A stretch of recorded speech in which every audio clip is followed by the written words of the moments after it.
Treasure Island, Chapter 7, I Go to Bristol.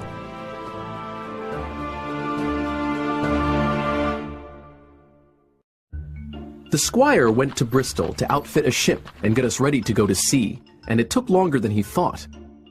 The doctor had to go to London to seek a physician to take over his practice, and I stayed at the squire's house with Tom Redruth, his loyal gamekeeper. I spent all of my time brooding over the map, and I was full of sea dreams and anticipations of strange islands.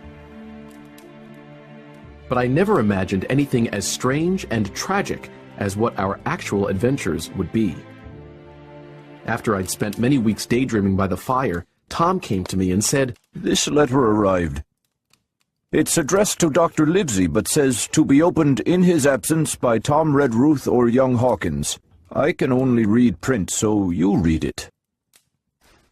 I opened the letter and read aloud, Old Anchor Inn, Bristol, March 1st, 1746. Dear Livesey, I don't know whether you are at home or in London, so I'm sending this letter to both places. The ship is ready, and you won't believe how sweet she is. A child could sail her. Her name is Hispaniola, and my old friend Blandley purchased her for a trifle and worked hard to get her ready for us. So did everyone in Bristol, as soon as they got wind of what we'd be searching for. Treasure, I mean. Oh, Dr. Livesey won't like that, I commented. He told the squire not to talk about the treasure. He can talk if he wants. He's the squire, Tom grumbled. I gave up any more attempts at commentary and continued to read. Finding a crew was difficult. I needed about 20 men, and I had a devil of a time finding even half a dozen. But then the most remarkable luck brought me the very man I required. I was standing on the dock, and by accident, I started talking with him. He's an old sailor who owns a tavern and knows all the seafaring men in Bristol. He told me he'd been ashore a long time and wanted a position as cook to get to sea again. He'd hobbled down there that morning, he said, just to breathe the salt air. I was touched, and out of pure pity, I hired him on the spot to be the ship's cook. He's called Long John Silver, and he lost a leg in the service of England, which I thought was a strong recommendation as to his character.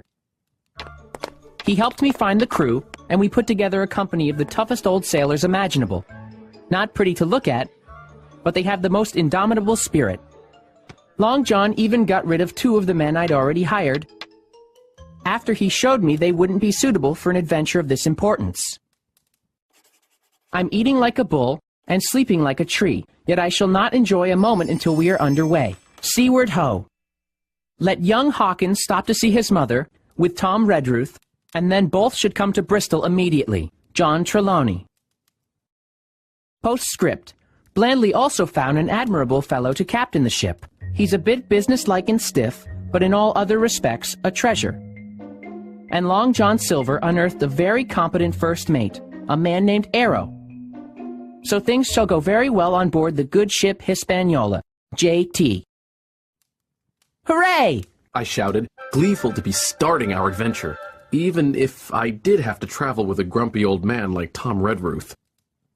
The next morning, we set out on foot for the Admiral Benbow, and I found Mother in good spirits. The squire arranged for repairs, some repainting and new furniture, said Mother. There's even a beautiful new armchair for me. He also hired a boy, so I won't need help while you're gone, she added. All I had thought of up until then had been the adventures in front of me. But meeting this boy who would be taking my place made me feel homesick already and a bit angry. You missed a spot, I said to him, pointing out a dirty area on the table he was cleaning. The next day after dinner, I said goodbye to Mother, and the cove where I'd lived since I was born, and the dear old Admiral Benbow. Within minutes, Tom Redruth and I turned a corner in the road, and my home was out of sight. A stagecoach picked us up at dusk, and I dozed the whole way.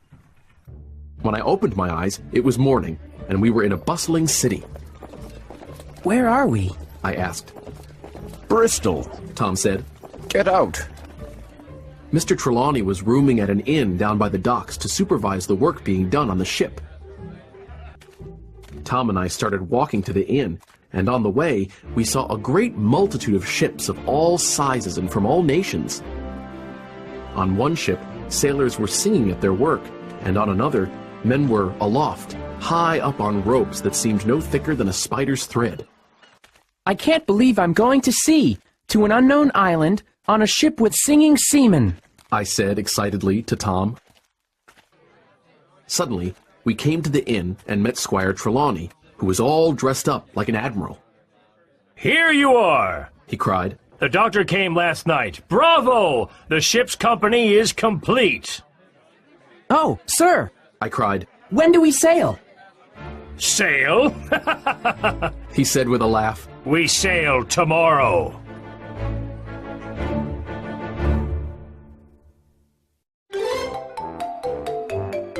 Little Fox.